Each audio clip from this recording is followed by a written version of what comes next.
Assalamualaikum warahmatullahi wabarakatuh. Halo teman-teman semua. Semoga teman-teman dalam keadaan sehat dan semangat ya. Pada video kali ini saya akan membahas materi yang berjudul Arsitektur Evaluasi Pembelajaran dengan membaca jenis alat penilaian tes dan non-tes. Di materi ini kita akan mengenal berbagai jenis instrumen penilaian yang bisa digunakan dalam pembelajaran, mulai dari instrumen tes, non-tes, sampai bagaimana memilih instrumen yang paling sesuai dengan tujuan pembelajaran. Yuk langsung saja kita bahas. Teman-teman, ketika mendengar kata evaluasi, mungkin yang langsung terbayang adalah angka atau nilai. Padahal sebenarnya evaluasi memiliki makna yang jauh lebih luas. Nilai hanyalah hasil dari akhirnya, sedangkan yang paling penting adalah informasi yang kita peroleh dari proses penilaian tersebut. Melalui evaluasi, guru dapat mengetahui perkembangan belajar peserta didik, memahami kesulitan yang mereka alami, sekaligus menentukan langkah pembelajaran berikutnya. Jadi, evaluasi bukan sekedar memberi angka, tetapi membantu membuat pembelajaran menjadi lebih bermakna.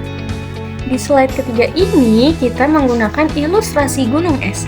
Bagaimana yang terlihat di atas permukaan air hanya sebagian kecil saja, sedangkan bagian terbesar justru berada di bawah permukaannya. Begitu juga dengan kemampuan peserta didik. Nilai ujian yang kita lihat hanyalah sebagian kecil dari kemampuan mereka.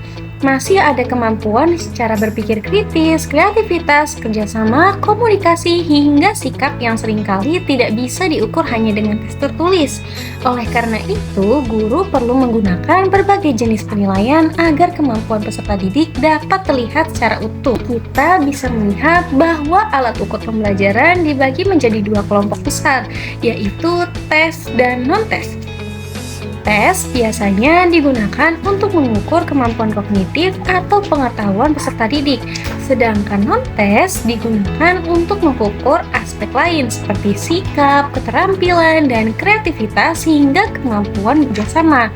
Jadi, pemilihan instrumen harus disesuaikan dengan kompetensi yang ingin diukur ya teman-teman. Di sini kita bisa membandingkan instrumen tes dan non-tes. Instrumen tes lebih cocok digunakan ketika guru ingin memperoleh hasil yang objektif dan mudah diukur, sedangkan instrumen non-tes lebih membantu guru memahami proses belajar, sikap, minat, motivasi, maupun keterampilan peserta didik. Artinya, kedua jenis instrumen ini bukan untuk dipilih salah satu, tetapi saling melengkapi agar hasil evaluasi menjadi lebih lengkap ya teman-teman. Sekarang kita masuk ke pembahasan instrumen tes. Instrumen tes merupakan alat yang digunakan untuk mengukur kemampuan peserta didik melalui pertanyaan atau tugas yang memiliki jawaban tertentu. Tes biasanya digunakan untuk mengetahui penguatan materi, kemampuan berpikir, maupun pencapaian kompetensi setelah proses pembelajaran berlangsung. Agar hasilnya baik, soal ini dibuat juga harus sesuai dengan tujuan pembelajarannya ya. Selanjutnya ada tes objektif, yaitu jenis tes yang penilaiannya tidak dipengaruhi oleh pendapat penilai. Contohnya adalah pilihan ganda, benar salah, dan menjodohkan. Kelebihan tes ini yaitu proses koreksinya cepat, hasilnya konsisten, dan cocok digunakan jika jumlah peserta didiknya banyak. Namun kelemahannya adalah belum tentu dapat mengukur kemampuan berpikir tingkat tinggi secara mendalam. Berbeda dengan tes objektif, tes non-objektif memberikan kesempatan kepada peserta didik untuk menjelaskan jawaban mereka sendiri. Contohnya adalah soal uraian atau esai. Melalui soal seperti ini, guru dapat melihat bagaimana cara berpikir, kemampuan menganalisis, hingga kemampuan menyampaikan pendapat peserta didik. Walaupun proses penilaian membutuhkan waktu yang lebih lama, hasil yang diperoleh biasanya lebih mendalam. Selain tes tertulis, ada juga yang disebut penilaian autentik. Penilaian autentik bertujuan melihat kemampuan peserta didik dalam situasi yang nyata. Jadi, yang dinilai bukan hanya hasil akhirnya saja, tetapi juga proses selama belajar. Penilaian seperti ini biasanya dilakukan secara berkelanjutan sehingga guru dapat melihat perkembangan peserta didik dari waktu ke waktu. Pada slide ini, terdapat dua teknik non-tes yang sering digunakan, yaitu observasi dan wawancara. Observasi dilakukan dengan mengamati secara langsung perilaku atau aktivitas peserta didik selama pembelajaran berlangsung, sedangkan wawancara dilakukan melalui pertanyaan untuk menggali informasi secara lebih dalam. Kedua teknik ini sangat membantu guru memahami peserta didik, terutama dalam aspek sikap, motivasi, maupun kesulitan belajar. Selain observasi dan wawancara, guru juga dapat menggunakan angket atau kuesioner. Melalui angket, guru dapat mengetahui pendapat, pengalaman, maupun tingkat kepuasan peserta didik terhadap proses pembelajaran. Ada juga skala sikap dan skala minat yang digunakan untuk mengetahui bagaimana sikap serta ketertarikan peserta didik terhadap suatu mata pelajaran. Informasi seperti ini sangat bermanfaat untuk memperbaiki proses pembelajaran selanjutnya. Selanjutnya, ada penilaian kinerja dan portofolio.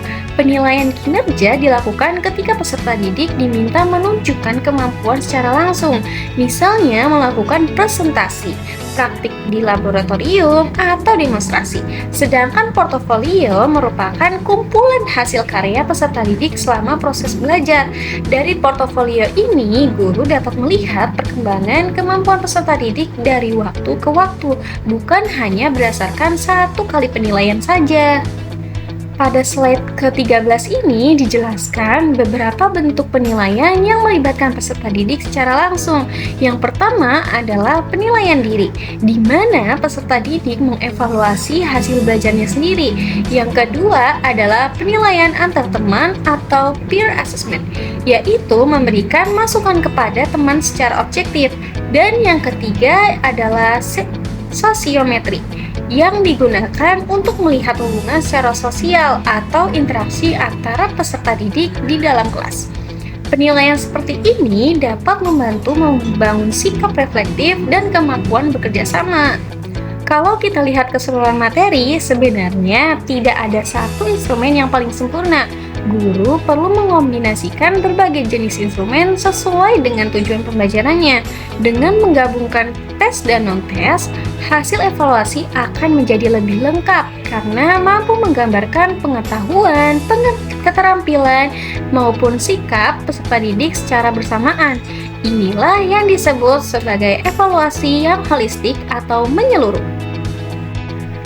Baik teman-teman, sampai di sini pembahasannya. Dari materi ini kita dapat memahami bahwa evaluasi pembelajaran tidak hanya dilakukan melalui ujian atau tes saja. Guru perlu memilih instrumen yang sesuai dengan tujuan pembelajaran, sehingga seluruh potensi peserta didik dapat terlihat secara lebih utuh. Dengan mengombinasikan instrumen tes dan non-tes, proses evaluasi akan menjadi lebih bermakna dan mampu mendukung peningkatan kualitas pembelajaran. Semoga penjelasan ini dapat membantu teman-teman semua dalam memahami materi ya. Terima kasih sudah menyimak video hingga akhir. Mohon maaf apabila ada kekurangan. Wassalamualaikum warahmatullahi wabarakatuh. Sampai jumpa.